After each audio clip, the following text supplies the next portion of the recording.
Vida de San Francisco de Sales, obispo de Ginebra y doctor de la Iglesia, cofundador de la Congregación de la Visitación. Breve biografía.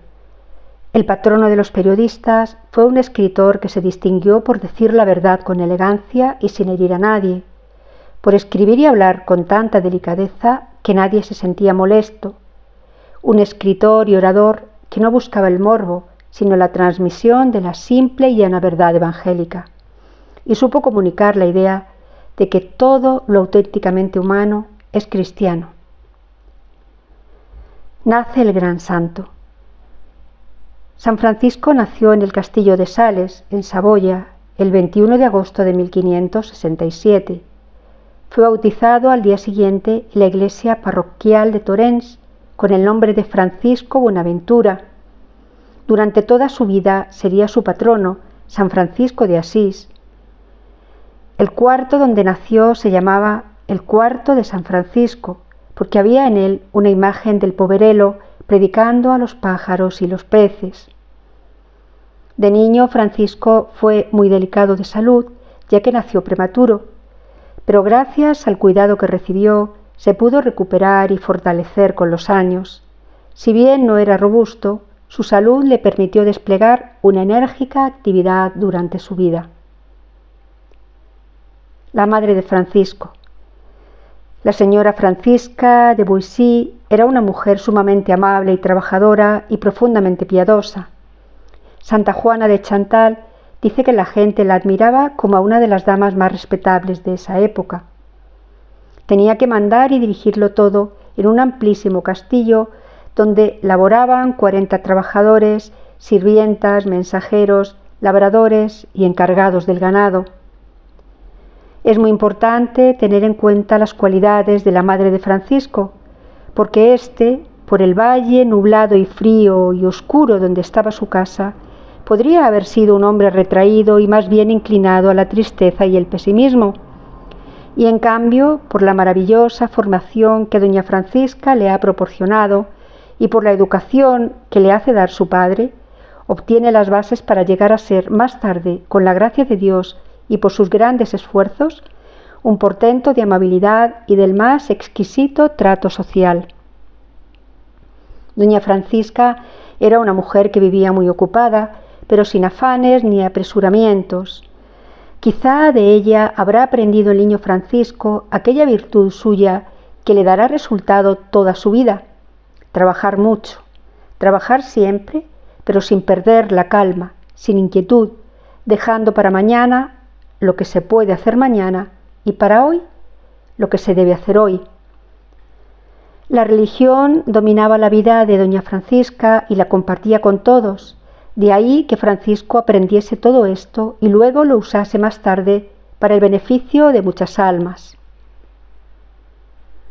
Infancia. Era un niño guapo, rubio, rosado, que se divertía jugando en el castillo. Le gustaba ir al templo y rezar mirando hacia el altar, y también era muy dado a ayudar a los pobres. Sin duda había recibido del Espíritu Santo el don de la magnificencia, que consiste en un gusto especial por dar y hacerlo con generosidad. Como niño vivo e inquieto, que le gustaba curiosear por aquel inmenso castillo donde vivía, parecía que tenía 100 pulgas debajo de la ropa que no le dejaban estar quieto, por lo que su madre y la nodriza tenían que estar constantemente viendo que todo estaba bien y su vida no corría peligro. Su madre le enseñaba el catecismo y le narraba bellos ejemplos religiosos, y cuando el pequeño Francisco se encontraba con otros niños por el camino o en el prado, le repetía las enseñanzas y narraciones que había escuchado de labios de su mamá. Se estaba entrenando para lo que sería su más preciado trabajo: enseñar catecismo, pero enseñarlo bellamente, a base de amenos ejemplos. Hay un hecho en su infancia que denota mucho su celo por Dios, pero también su inclinación a la ira, con la que luchará por 19 años de su vida hasta dominarla. Se cuenta que un día un calvinista fue a visitar el castillo. Francisco se enteró y, como no podía meterse en la sala a protestar, tomó un palo en las manos y lleno de indignación se fue al corral de las gallinas, arremetiendo contra ellas y gritando: «¡Fuera los herejes! ¡No queremos herejes!». Las pobres gallinas salieron corriendo y gritando ante su atacante, y a tiempo llegaron los sirvientes para salvarlas. Este, que ahora atacaba a las gallinas, después llegará a tener un genio tan bondadoso y amable que no procederá con ira ni siquiera contra los más tremendos adversarios. Ahora bien, esta bondad no nació con él, sino que fue una conquista, poco a poco, con la ayuda de Dios. Su padre, don Francisco, tenía temor de que su hijo fuera a crecer flojo de voluntad, porque su madre lo quería muchísimo y podía hacerlo crecer algo consentido y mimado. Entonces le consiguió de profesor a un sacerdote muy rígido y muy exigente, el padre Dich. Este será su preceptor durante toda su vida de estudiante. Era un hombre súper exacto en todo, pero muy frecuentemente demasiado perfeccionista en sus exigencias. Este preceptor lo ayudará mucho en su formación, pero le hará pasar muchos ratos amargos por exigirle demasiado. Francisco no protestará nunca y en cambio le sabrá agradecer siempre, pero para su comportamiento futuro tomará la resolución de exigir menos detalles inoportunos y hacer más amables a quienes él tenga que dirigir. A los 8 años entró en el colegio de Annecy y a los 10 hizo su primera comunión junto con la confirmación. Desde ese día se propuso no dejar pasar un solo día sin visitar a Jesús sacramentado en el templo o en la capilla del colegio. El que más tarde será el gran promotor del culto solemne a la Eucaristía, fue preparado muy cuidadosamente por su madre y su sacerdote preceptor para recibir por primera vez a Jesús sacramentado. Guiado por su madre, se trazó unos buenos propósitos como recuerdo de su primera comunión. Cada mañana y cada noche rezaré algunas oraciones. Cuando pase por frente de una iglesia, entraré a visitar a Jesús si no hay una razón grave que me lo impida. Siempre y en toda ocasión que me sea posible, ayudaré a las gentes más pobres y necesitadas. Leeré libros buenos, especialmente vidas de santos. Durante toda su vida procuró ser enteramente fiel a estos propósitos. Un año más tarde, en la misma iglesia de Santo Domingo, actualmente San Mauricio, recibió la tonsura. Francisco estudiante. Un gran deseo de consagrarse a Dios consumía al joven que había cifrado en ello la realización de su ideal, pero su padre, que al casarse había tomado el nombre de Boissy, tenía destinado a su primogénito una carrera secular sin preocuparse de sus inclinaciones. A los 14 años, Francisco fue a estudiar a la Universidad de París, que, con sus 54 colegios, era uno de los más grandes centros de enseñanza de la época. Su padre le había enviado al Colegio de Navarra, a donde iban los hijos de las familias de Saboya. Pero Francisco, que temía por su vocación, consiguió que consintiera en dejarle ir al Colegio de Clermont, dirigido por los jesuitas y conocido por la piedad y el amor a la ciencia que reinaban en él. Acompañado por el padre Digi, Francisco se instaló en el Hotel de la Rosa Blanca de la calle Saint-Jacques, a unos pasos del Colegio de Clermont. Francisco se propuso un plan de vida durante su estadía en el colegio. Se propuso dedicarse a hacer lo que tenía que hacer, prepararse bien para el futuro. Desde el principio, guiado por su director, el padre Digi, se trazó un programa de acción. Cada semana confesarse y comulgar. Cada día atender muy bien a las clases y preparar las tareas y lecciones para el día siguiente. 2 horas diarias de ejercicios de equitación, esgrima y baile. La debida mezcla entre los ejercicios de piedad y las artes gimnásticas le fueron consiguiendo un aire de elegancia y respetabilidad. Era alto, gallardo y bien presentado, enemigo de los lujos, pero siempre decorosamente presentado. En las reuniones de gente de refinada elegancia era el invitado preferido, porque a la vez de ser muy sencillo y sin rebuscamientos inútiles, era la cultura personificada. Más tarde, cuando sea obispo, la gente exclamará: en las reuniones sociales se porta con la santidad de un digno ministro de Dios, y en las ceremonias religiosas se porta con la elegancia del más exquisito de los caballeros. Y al preguntarle a alguien el por qué, respondió: cuando estoy en la alegría de una fiesta social, me imagino estar revestido de ornamentos de obispo, y me comporto con la dignidad que eso exige. Y cuando estoy celebrando una ceremonia religiosa, me imagino estar en la más exquisita y refinada reunión, y trato de comportarme con la educación y urbanidad que en estos casos se exige. Pronto se distinguió en retórica y en filosofía. Después se entregó apasionadamente al estudio de la teología. Cada día estaba más decidido a consagrarse a Dios y acabó por hacer voto de castidad perpetua, poniéndose bajo la protección de la Santísima Virgen, pero no por ello faltaron algunas pruebas. La más terrible tentación de su juventud. Vivir en gracia de Dios en aquellos ambientes no era nada fácil. Sin embargo, Francisco supo alejarse de toda ocasión peligrosa y de toda amistad que pudiera llevarle a ofender a Dios, y logró conservar así el alma incontaminada y admirablemente pura. Francisco tenía 18 años. Su carácter era muy inclinado a la ira, y muchas veces la sangre se le subía a la cara ante ciertas burlas y humillaciones, pero lograba contenerse de tal manera que muchos llegaban hasta imaginarse que a Francisco nunca le daba mal genio por nada. Pero entonces el enemigo del alma, al ver que con las pasiones más comunes no lograba derrotarlo, dispuso atacarlo por un nuevo medio más peligroso y desconocido. Empezó a sentir en su cerebro el pensamiento constante y fastidioso de que se iba a condenar, que se tenía que ir al infierno para siempre.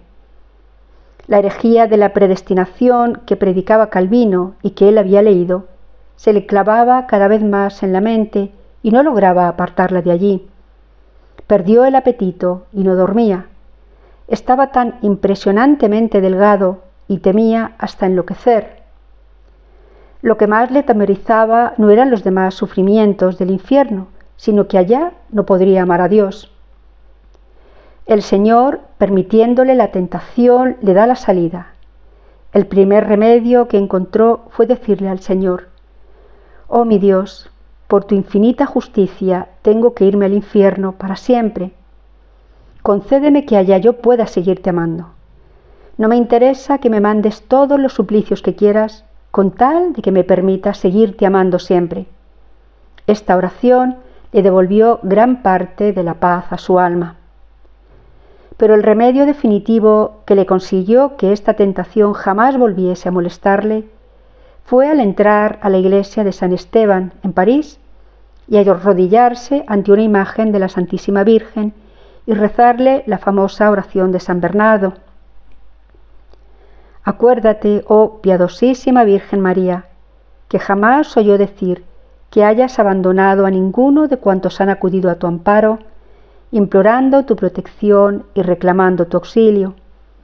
Animado con esta confianza, también yo acudo a ti, Virgen de las Vírgenes, y gimiendo bajo el peso de mis pecados, me atrevo a comparecer ante tu soberana presencia.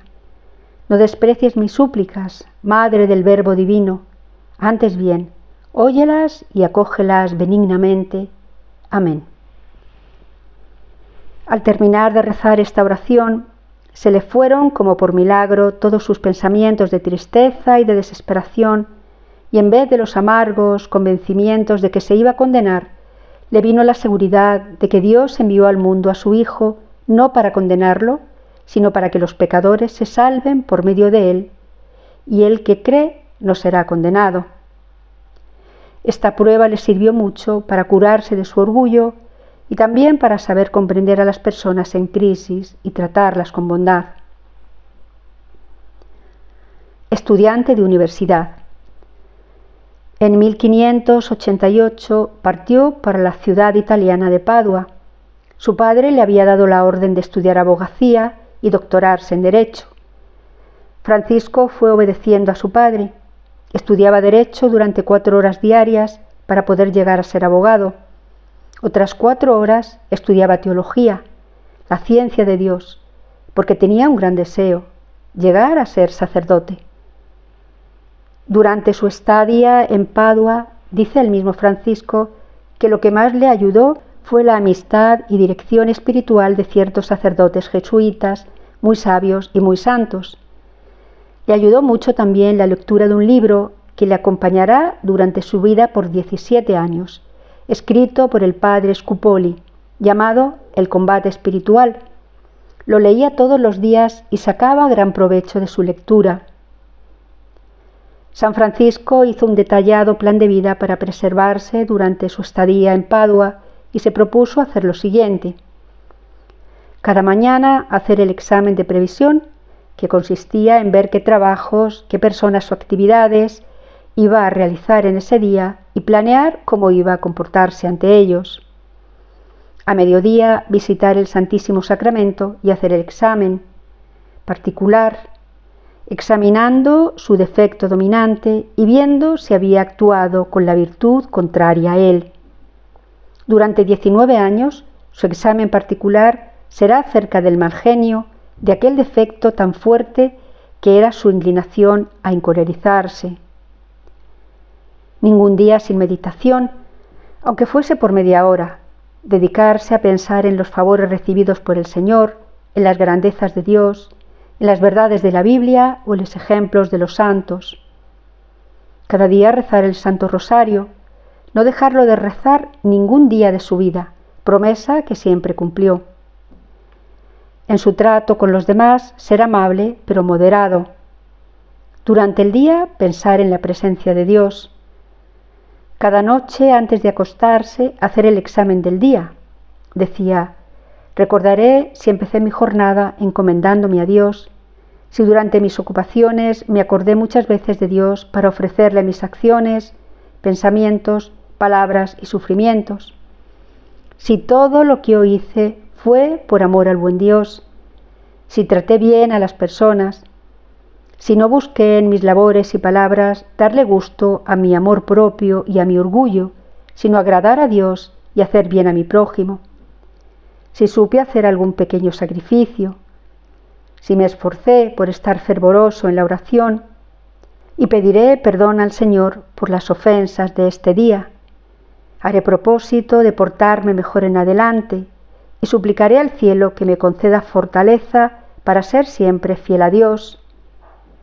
Rezaré mis 3 Avemarías y me entregaré pacíficamente al sueño. Así Francisco mantuvo protegido su corazón todo el tiempo en el que estuvo estudiando en Padua y a los 24 años obtuvo el doctorado en leyes y fue a reunirse con su familia en el castillo de Tuil, a orillas del lago de Annecy. Ahí llevó durante 18 meses, por lo menos en apariencia, la vida ordinaria de un joven de la nobleza. El padre de Francisco tenía un gran deseo de que su hijo se casara cuanto antes y había escogido para él a una encantadora muchacha, heredera de una de las familias del lugar. Sin embargo, el trato cortés pero distante de Francisco hicieron pronto comprender a la joven que éste no estaba dispuesto a secundar los deseos de su padre. El santo declinó por la misma razón la dignidad de miembro del Senado que le había sido propuesta a pesar de su juventud. Hasta entonces Francisco solo había confiado a su madre y a su primo Luis de Sales y a algunos amigos íntimos su deseo de consagrarse al servicio de Dios, pero había llegado el momento de hablar de ello con su padre. El señor Boissy lamentaba que su hijo se negara a aceptar el puesto en el Senado y que no hubiese querido casarse, pero ello no le había hecho sospechar ni por un momento que Francisco pensara en hacerse sacerdote. La muerte del deán del capítulo de Ginebra hizo pensar al canónigo Luis de Sales en la posibilidad de nombrar a Francisco para sustituirle, lo cual haría menos duro el golpe para el padre del santo. Con la ayuda de Claude de Granier, obispo de Ginebra, pero sin consultar a ningún miembro de la familia, el canónigo explicó el asunto al Papa, quien debía hacer el nombramiento, y a vuelta de correo llegó la respuesta del sumo pontífice que daba a Francisco el puesto.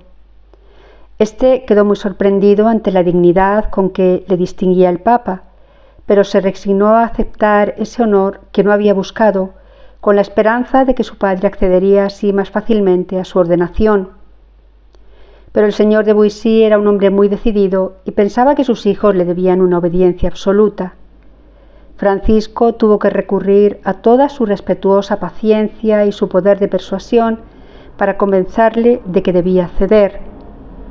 Por fin vistió la sotana el día mismo en que obtuvo el consentimiento de su padre y fue ordenado sacerdote 6 meses después, el 18 de diciembre de 1593. A partir de ese momento se entregó al cumplimiento de sus nuevos deberes con un celo que nunca decayó. Ejercitaba los ministerios sacerdotales entre los pobres con especial cariño. Sus penitentes predilectos eran los de la cuna humilde. Su predicación no se limitó a Necci únicamente, sino a otras muchas ciudades. Hablaba con palabras sencillas que los oyentes le escuchaban encantados, pues no había en sus sermones todo ese ornato de citas griegas y latinas tan común en aquellos tiempos, a pesar de que Francisco era doctor. Pero Dios tenía destinado al santo emprender en breve un trabajo mucho más difícil.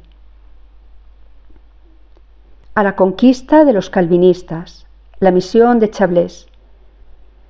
Las condiciones religiosas de los habitantes del Chablés en la costa sur del lago de Ginebra eran deplorables debido a los constantes ataques de los ejércitos protestantes, y el duque de Saboya rogó al obispo Claude de Granier que mandase a algunos misioneros a evangelizar de nuevo la región.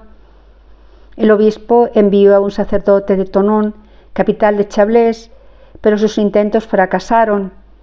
El enviado tuvo que retirarse muy pronto. Entonces el obispo presentó el asunto a la consideración de su capítulo, sin ocultar sus dificultades y peligros. De todos los presentes, Francisco fue quien mejor comprendió la gravedad del problema y se ofreció a desempeñar ese duro trabajo, diciendo sencillamente: «Señor, si creéis que yo pueda ser útil en esa misión, dadme la orden de ir, que yo estoy pronto a obedecer y me consideraré dichoso de haber sido elegido para ella». El obispo aceptó al punto, con gran alegría para Francisco. Pero el señor de Boissy veía las cosas de distinta manera y se dirigió a Necci para impedir lo que él llamaba una especie de locura. Según él, la misión equivalía a enviar a su hijo a la muerte. Arrodillándose a los pies del obispo, le dijo: «Señor, yo permití que mi primogénito, la esperanza de mi casa, de mi avanzada edad y de mi vida, se consagrara al servicio de la Iglesia, pero yo quiero que sea un confesor y no un mártir». Cuando el obispo, impresionado por el dolor y las súplicas de su amigo, se disponía a ceder, el mismo Francisco le rogó que se mantuviese firme. «¿Vais a hacerme indigno del reino de los cielos?», preguntó. «Yo he puesto la mano en el arado y no me hagáis volver atrás». El obispo empleó todos los argumentos posibles para disuadir al señor de Boissy, pero éste se despidió con las siguientes palabras: «No quiero oponerme a la voluntad de Dios, pero tampoco quiero ser el asesino de mi hijo permitiendo su participación en esta empresa descabellada. Yo jamás autorizaré esta misión». Francisco tuvo que emprender el viaje sin la bendición de su padre, el 14 de septiembre de 1594, día de la Santa Cruz. Partió a pie, acompañado solamente por su primo, el canónigo Luis de Sales, a la reconquista de Chablés. El gobernador de la provincia se había hecho fuerte con un piquete de soldados en el castillo de Alinges, donde los dos misioneros se las ingeniaron para pasar las noches a fin de evitar sorpresas desagradables. En Thonon quedaban apenas unos 20 católicos a quienes el miedo impedía profesar abiertamente sus creencias. Francisco entró en contacto con ellos y los exhortó a perseverar valientemente.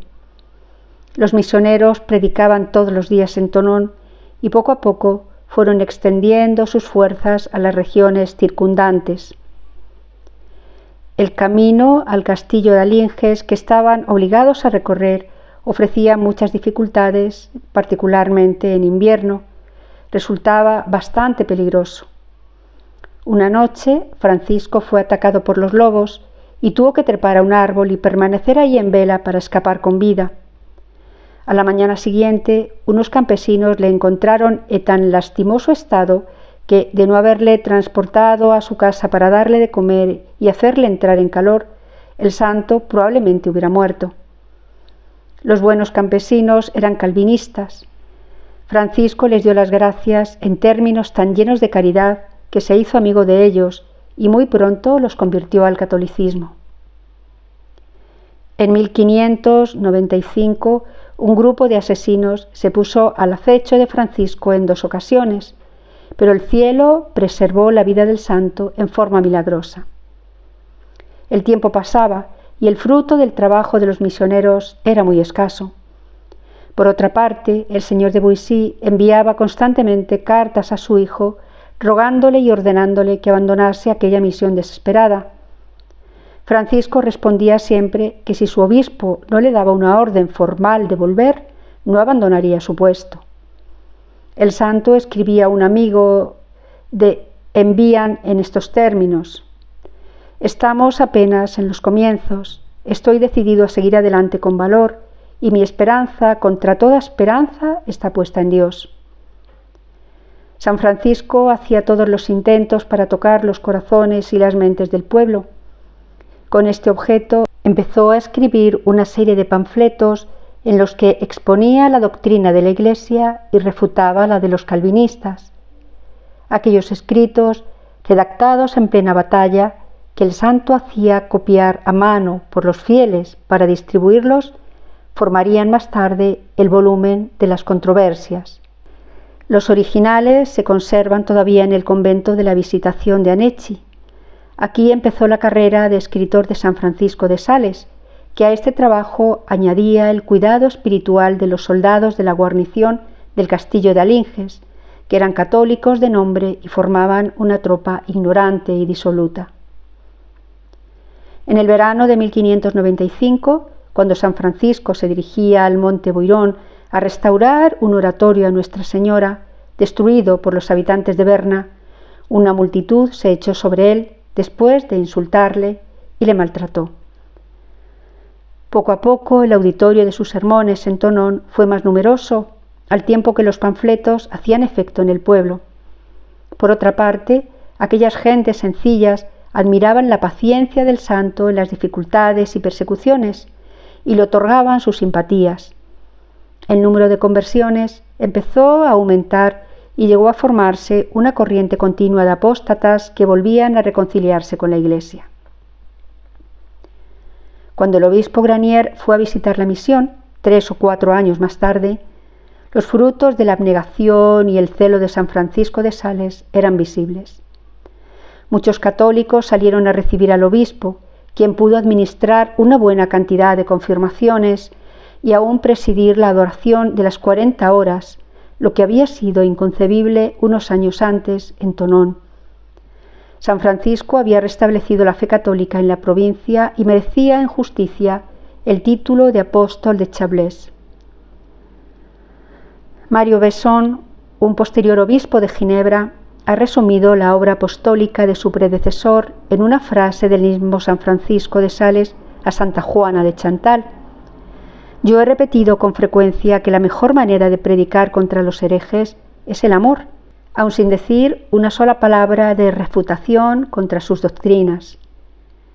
El mismo obispo Mons Besson cita al cardenal Duperron: estoy convencido de que, con la ayuda divina, la ciencia que Dios me ha dado es suficiente para demostrar que los herejes están en el error, pero si lo que queréis es convertirles, llevadles al obispo de Ginebra, porque Dios le ha dado la gracia de convertir a cuantos se le acercan. San Francisco de Sales, obispo. Monseñor de Granier, quien siempre había visto en Francisco un posible coadjutor y sucesor, pensó que había llegado el momento de poner en obra sus proyectos. El santo se negó a aceptar al principio, pero finalmente se rindió a las súplicas de su obispo, sometiéndose a lo que consideraba como una manifestación de la voluntad de Dios. Al poco tiempo le atacó una grave enfermedad que lo puso entre la vida y la muerte. Al restablecerse fue a Roma, donde el Papa Clemente VIII, que había oído muchas alabanzas sobre la virtud y las cualidades del joven sacerdote decano, pidió que se sometiese a un examen en su presencia. El día señalado se reunieron muchos teólogos y sabios. El mismo sumo pontífice, así como Baronio Bernardino, el catedral Federico Borromeo, primo del santo, y otros, lo interrogaron sobre 35 puntos difíciles de teología. San Francisco respondió con sencillez y modestia, pero sin ocultar su ciencia. El Papa confirmó su nombramiento de coadjutor de Ginebra y Francisco volvió a su diócesis a trabajar con mayor ahínco y energía que nunca. En 1602 fue a París, donde le invitaron a predicar en la Capilla Real, que pronto resultó pequeña para la tal multitud que acudía a oír la palabra del santo, tan sencilla, tan conmovedora y tan valiente. Enrique IV concibió una gran estima por el coadjutor de Ginebra y trató en vano de retenerlo en Francia.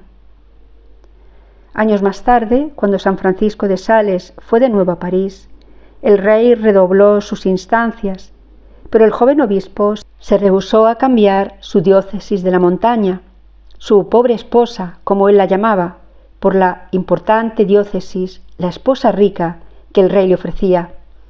Enrique IV exclamó: «El obispo de Ginebra tiene todas las virtudes, sin un solo defecto». A la muerte de Claudio de Granier, acaecida en el otoño de 1602, Francisco le sucedió en el gobierno de la diócesis. Fijó su residencia en Annecy, donde organizó su casa con la más estricta economía y se consagró a sus deberes pastorales con enorme generosidad y devoción.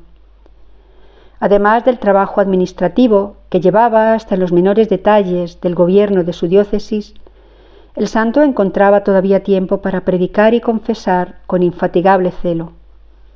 Organizó la enseñanza del catecismo. Él mismo se encargaba de la instrucción de Annecy y lo hacía en forma tan interesante y fervorosa que las gentes del lugar recordaban todavía, muchos años después de su muerte, el catecismo del obispo.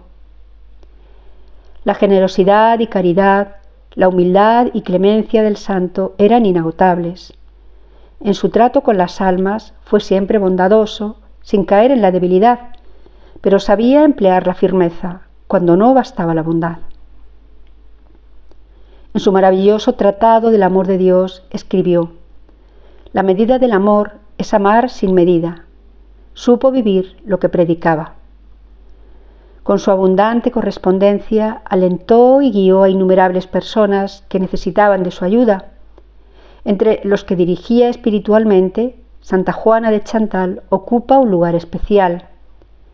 San Francisco la conoció en 1604, cuando predicaba un sermón de Cuaresma en Dijon. La fundación de la Congregación de la Visitación en 1610 fue el resultado del encuentro de los dos santos.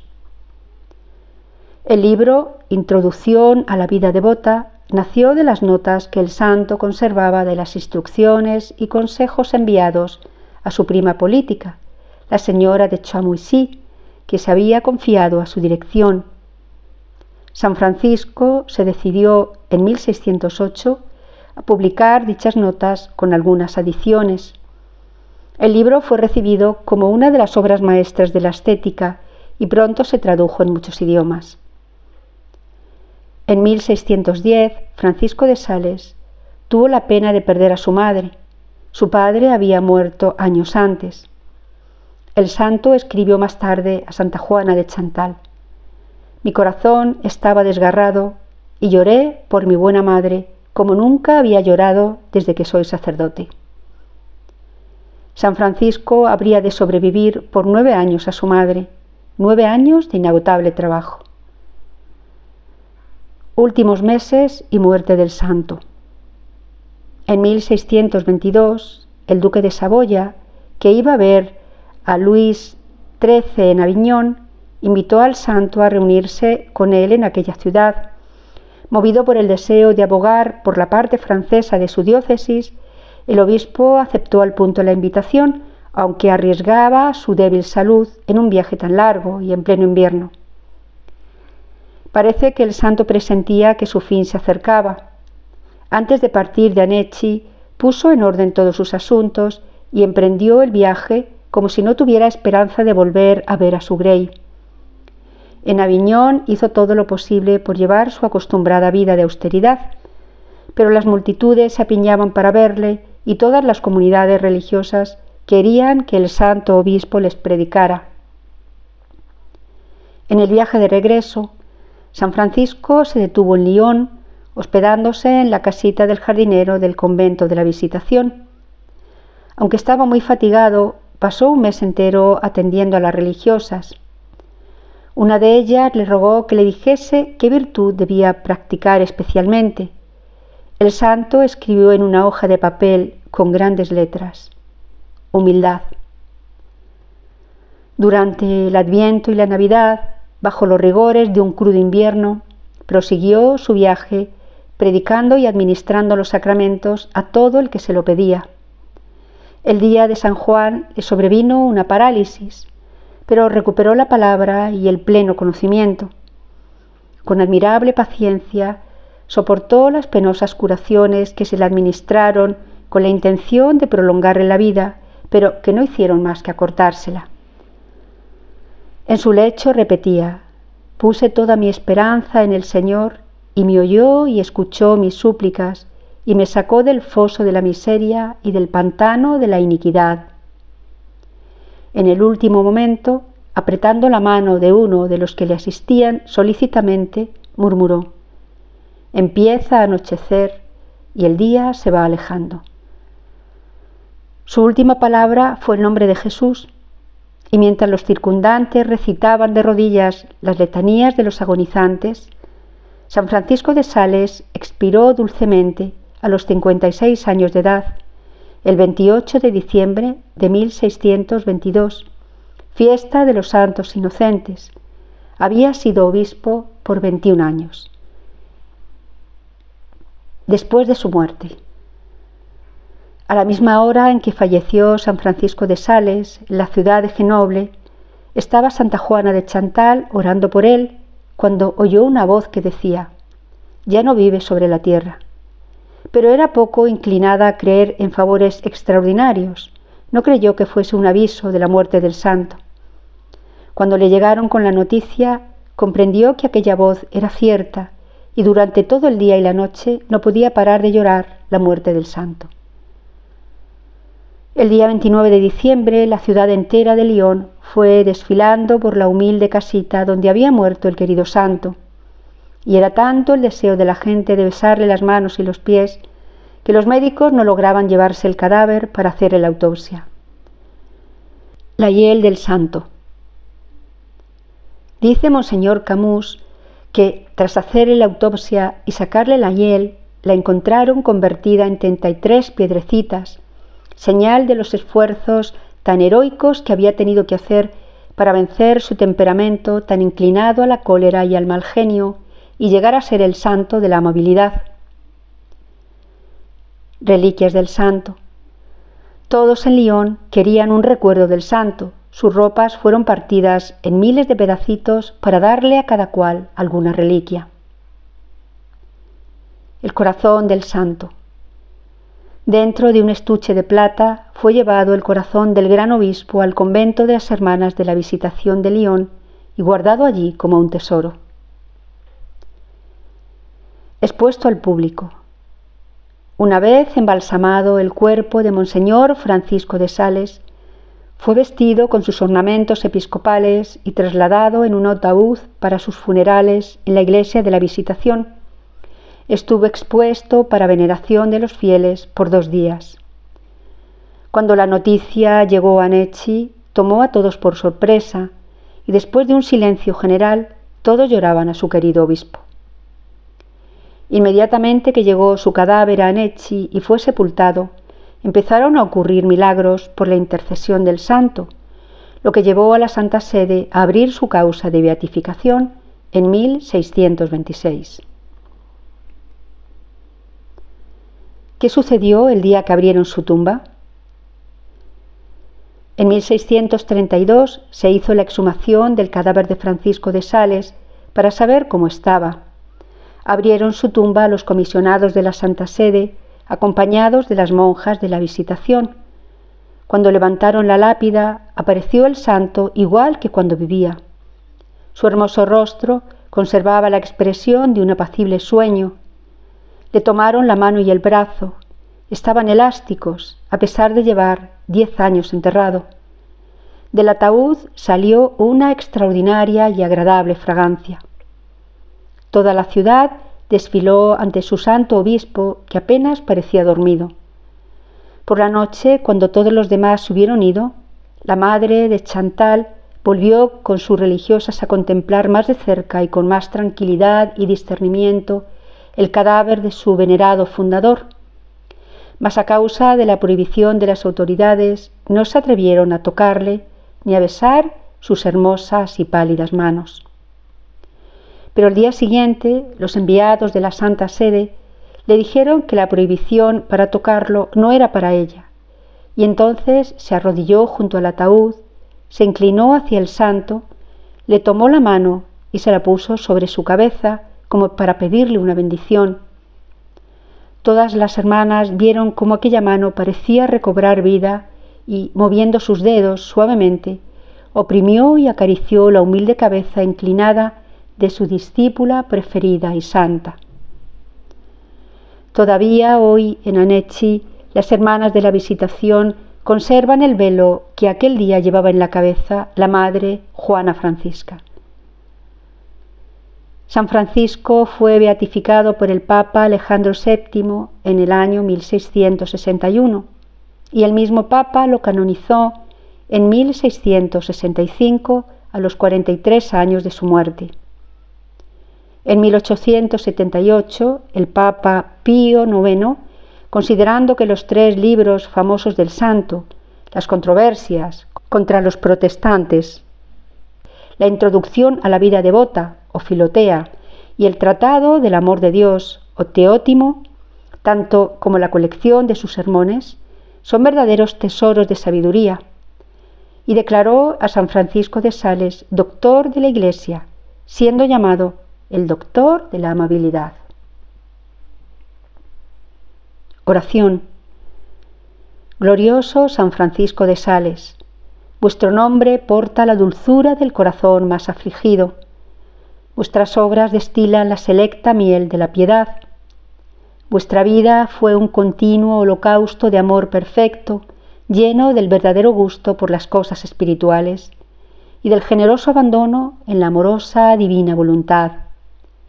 Enséñame la humildad interior, la dulzura de nuestro exterior y la imitación de todas las virtudes que has sabido copiar de los corazones de Jesús y de María. Amén. San Francisco de Sales, ruega por nosotros.